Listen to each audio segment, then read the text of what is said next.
Hello friends, एक new कहानी में आपका स्वागत है। कहानी का शीर्षक है गुस्से में राजा को ऋषि का जवाब। एक बार बहुत प्रसिद्ध ऋषि थे और मणिपुर साम्राज्य के रामनगर के बाहर रहते थे।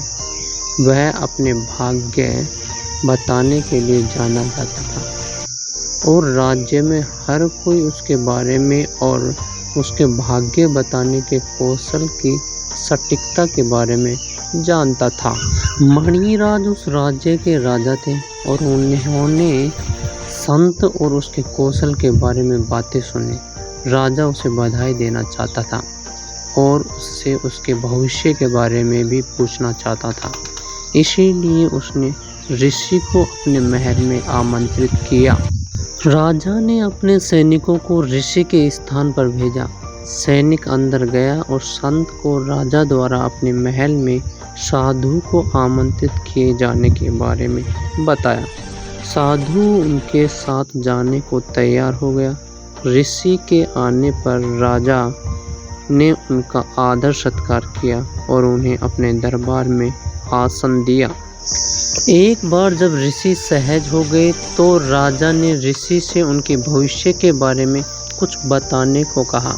राजा की कुंडली देखने के बाद ऋषि ने उन्हें भविष्य में होने वाले भाग्य के बारे में बताना शुरू किया।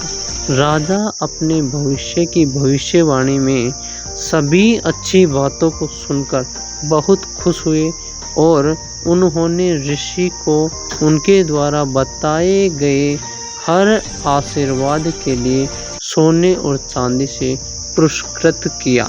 अब राजा ने ऋषि से दुर्भाग्य के बारे में बताने के लिए कहा। जब भी राजा को दुर्भाग्य की बात सुननी पड़ी तो वह क्रोधित हो गया। एक बिंदु पर उन्हें इतना गुस्सा आया कि उन्होंने साधु पर चिल्लाते हुए कहा, रुको, तुम्हारी इतनी बेहुदा बात कहने की हिम्मत कैसे हुई?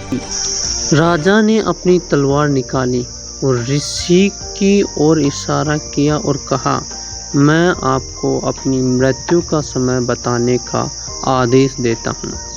ऋषि ने देखा कि राजा गुस्से में है और कुछ गणना करने के बाद उन्होंने शांति से उत्तर दिया, मेरी गणना के अनुसार मेरी मृत्यु आपकी मृत्यु से 1 घंटे पहले होगी।